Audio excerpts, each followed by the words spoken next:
Good morning, folks. We're starting at the alert map where a measurement gauge containing radioactive material has gone missing in Arizona.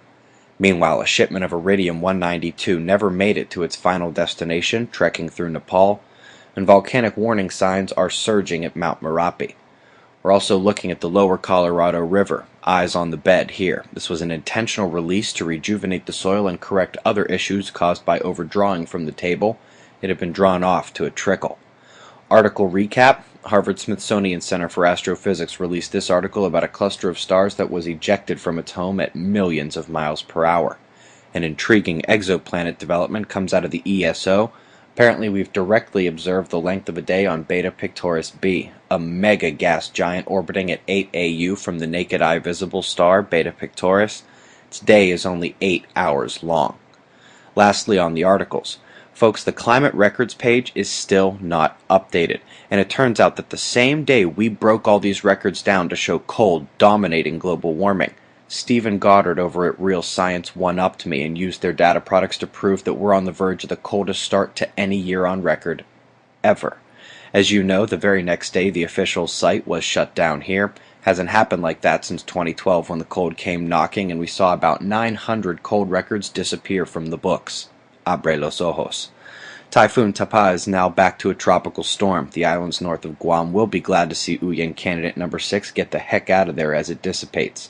To the south of that, no trick to this one, a line over Australia and a low about to crest New Zealand.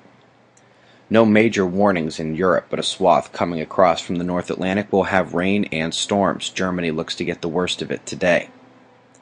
Finally, a break in the U.S. We've shattered rain records in the south, had multiple tornadoes, and the sinkholes are popping up in Maryland. Meanwhile, Gustavo's glass may cool a bit quicker today as we've got snow set for New Mexico. North Pacific systems are sending heat and moisture due north on a line. Heat warnings along the west coast actually start all the way south in Cali. India also about to ham and egg their mega hail with deadly heat waves. Looking to the heavens, we took a gamma ray burst late in the day yesterday. Came out of the Gemini constellation. Neutron counts are rising as well, according to Bartol at University of Delaware. The solar flaring is weak as they come, though. I have a feeling he'll blame the sunspots. Even with significant movement and umbral size, we're still seeing a complete separation of the magnetism. We got a shot where they meet in the back, but it's still a separated situation of the colors within those umbras. If you're confused or just need a reminder on your sun stuff, it's almost the 1-year anniversary of our video, How to Watch the Sun. Just Google that. It explains all the stuff we talk about here every day. Meanwhile, since the last earthquake watch, we've had virtually no factors present. We've spent days down in C range and taken no 6 magnitude earthquakes.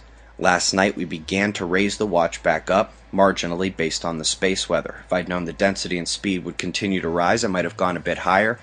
We don't have any major instability, but energy was in flux around Earth. We took a proton spike and specifically looked at the rapid energetic shifts in near-Earth space last night in the evening news. Adding to that is the coronal hole. Even though it shows the lowest possible force for a coronal hole, it's perfectly Earth-facing today and sitting on the solar equator. Not gonna miss us magnetically.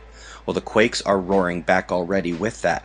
A large 6-pointer struck near Indonesia, and we continue taking above-average rumbles in multiple areas, along with moderate shaking in unusual locations. It's May 1st, and we're just days from the geocentric oppositions of Venus and Mars, and Saturn with the Sun. Eyes open. No fear, it's 6:35 a.m. Eastern Time, and that's the news. Be safe.